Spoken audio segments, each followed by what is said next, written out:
اور ان کی جو نیچرلی جو یہ سلوگنز لگاتے رہے اور جو کہتے رہے ہیں الٹیمیٹلی انہی کی خواہشات پوری کرنے کے لیے جب یہ آگے بڑھیں گے تو مسلمان زیر عتاب آئیں گے، وہاں پہ مسلمانوں کے اوپر وقت وہاں تنگ ہوگا، کیونکہ یہ تو اب مودی کے آنے سے بڑے دن دنا رہے تھے، تو اب تو یوگی بیٹھ گیا اوپر، یوگی بیٹھ گیا۔ سر یہ اپنے اس امیج کے ساتھ بھارت عالمی سطح کے اوپر کس مقام کا خواہاں ہے؟ دیکھیں یہ ہم لوگوں کا مسئلہ ہے، اس لیے کہ ہمارے ہاں ایک ایسے شخص کی حکومت ہے جو بھارت سے ہر قیمت پر تعلقات قائم کرنا چاہتا ہے، اس کا نام میاں نواز شریف ہے، لیکن وہاں جو صورتحال ہے وہ ہے جس کا جنرل صاحب اور آپ دونوں نے ذکر کیا۔ حال یہ ہے کہ بھارتیہ جنتا پارٹی نے کسی مسلمان کو، جیسے کہ جنرل صاحب نے ذکر کیا، ٹکٹ ہی نہیں دیا، اور جو 26 مسلمان وہاں پہ منتخب ہوئے ہیں وہ بھارتیہ جنتا پارٹی نہیں، وہ کانگریس اور دوسری سیٹوں پر آئے ہیں۔ یہ بات یاد رکھنے کی ہے، جس ملک میں 20% مسلمانوں کی آبادی ہو اور صرف 4% کے پاس ملازمتیں ہوں، جو لوگ اپنی جائیدادیں مارکیٹ کی پرائس پر، منڈی کی قیمت پر نہ بیچ سکتے ہوں، اس سے ظاہر یہ ہوتا ہے کہ مودی کا ہندوستان ایک انتہا پسند ہندوستان انتہا پسندی کی بلند ترین سطح پر پہنچ چکا ہے۔ سر ان کی جنتا بھی، مطلب ہمیں تو یہ باور کرایا جاتا ہے دونوں ملکوں کے جو عوام ہیں وہ ان کے خواہش مند ہیں۔ میں ان لوگوں میں سے نہیں ہوں جو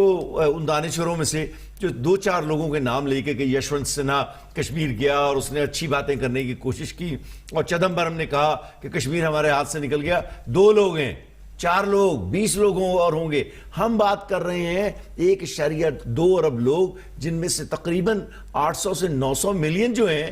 ان ہندوؤں کا ذکر ہے، جو اب ایک انتہا پسندی کی نظر ہو چکے ہیں۔ کس کی قیادت میں؟ مودی کی قیادت میں۔ تو یہ بات ذہن میں رکھنے کی ہے کہ آنے والا ہندوستان جو ہے انتہا پسند ہندوستان ہے، عسکریت پسند ہندوستان ہے، دہشت گردی کا برآمد کنندہ ہندوستان ہے، افغانستان کے راستے پاکستان میں دہشت گردی کرانے والا اور کلبھوشن کو بھیجنے والا ہندوستان۔ تو جنرل صاحب ہمارے تعلقات اس تناظر میں مودی کے بھارت کے ساتھ کیسے ہونے چاہیے؟ دیکھیں بھارت کے ساتھ ایک چیز ہمیں ذہن میں رکھ لینی چاہیے کہ ان حالات میں دوستی نہیں ہو سکتی، جو ہمارے پرائم منسٹر اکثر بات کرتے رہتے ہیں۔ میرا خیال ہے اس سے زیادہ کوئی غیر حقیقت پسندانہ سوچ اور نہیں کہیں دیکھی جا سکتی کہ ایک طرف تو بالکل آپ کے اوپر وہ دشمنی کے پہاڑ توڑے، یعنی ہر طرف سے ہر چیز پہ کہیں پانی بند کرنے کا قصہ ہے، کہیں روزانہ آپ کی ایل او سی کے اوپر لائن آف سر وہ تو لیکن انتخابات ہونے تک تھا، وہ انتخابات کے بعد دیکھیں ابھی تنازعات میں مذاکرات بھی شروع ہوئے پہلے مرحلے میں، اور آہستہ افغانستان سے جو سلسلہ چل رہا ہے وہ پہلے سے چل رہا تھا اور اب تک بھی چل رہا ہے، چلتا رہے گا۔ بالکل۔ اور اصل چیز یہ ہے کہ ان کے لیڈرز کے آپ نے بیان بھی دیکھے، یہ تو پہلا وقت ہے کہ مودی، یعنی یہ پہلی دفعہ انڈیا میں ہوا ہے کہ پاکستان کے ساتھ جو کچھ وہ کر رہے ہیں اس کے اعترافی بیانات ہر شخص نے دیے ہیں، ان کے لیڈرز میں سے اکثر نے دیے ہیں، خود مودی نے دیے ہیں، تو اس کے بعد تو شک و شبہ۔ اور آج ان کی جانب سے سٹیٹمنٹ آ گئی ہے سر بھارت کی جانب سے کہ اگر کوئی تھریٹ کیا جاتا ہے تو اس صورت میں نیوکلیر ویپنز کا بھی آپ دیکھ لیجئے، انڈیا جو ہے وہ پہل کرے گا۔ انڈیا وہ پہلے ہی ہمیں اندازہ تھا، یہ لبادہ تھا ایک ایسے دنیا کو دھوکہ دینا جو ان کا کام ہے، تو یہ چیز تو موجود تھی۔ اب ان حالات میں جب آپ کو اتنا نقصان پہنچایا جا رہا ہو باہر سے اور پھر خطرات یہ منڈلا رہے ہوں کہ جی پانی بھی آپ کا کھا جائیں گے، تو آپ دوستی کی باتیں کرتے ہیں۔ آپ کا میکسیمم جو ہو سکتا ہے وہ ان حالات میں یہ تھا کہ آپ ایک کانفلکٹ کو اوائڈ کریں، آپ اوائڈ کریں کہ ایک عام کانفلکٹ نہ ہو، لیکن باقی آپ کے اپنے رائٹس ہیں جس کے لیے آپ نے ڈپلومیٹیکلی آپ نے جنگ لڑنی ہے۔ تو ڈپلومیٹک جنگ کے اوپر تو ایٹ لیسٹ ہم اگری کرتے ہیں نا، بالکل۔ مطلب ہم یہ تو نہیں کہ بھئی گولہ باری شروع کرتے ہیں، لیکن ٹھیک ہے آخری منٹ دیکھیں، آخری منٹ چکے ہے، مختصر بات کرتا ہوں۔ کشمیر، سیاچین، سرکریک، 70 سال سے تاریخ کی گرد جو ہے ان پر جمتی جا رہی ہے، اور یہ مسئلے ہندوستان کی بڑھتی ہوئی اقتصادی قوت، عسکری قوت کے دباؤ کے نیچے دبتے چلے جا رہے ہیں۔ اگر ہم نے ان مسائل کو حل کرنے کی بجائے، چاہے وہ جنگ سے ہوں، مداخلت سے ہوں، مذاکرات سے ہوں، سفارتکاری اور سفارتکاری کو ترجیح ہے، ہم سب متفق ہیں۔ لہذا میں یہ کہتا ہوں، آپ اس وقت ہندوستان کے ساتھ دوستی کی بات جب کرتے ہیں تو آپ اصل میں پاکستان کے مفادات کو دفن کرنے کی اپنی کمزوری دکھا رہے ہوتے ہیں۔ بالکل ٹھیک ہے، میرے دونوں پینلسٹ بات آج ان کی جانب سے سٹیٹمنٹ آ گئی ہے سر بھارت کی جانب سے کہ اگر کوئی تھریٹ کیا جاتا ہے تو اس صورت میں نیوکلیر ویپنز کا بھی آپ دیکھ لیجئے، انڈیا جو ہے وہ پہل کرے گا۔ انڈیا وہ پہلے ہی ہمیں اندازہ تھا، یہ لبادہ تھا ایک ایسے دنیا کو دھوکہ دینا جو ان کا کام ہے، تو یہ چیز تو موجود تھی۔ اب ان حالات میں جب آپ کو اتنا نقصان پہنچایا جا رہا ہو باہر سے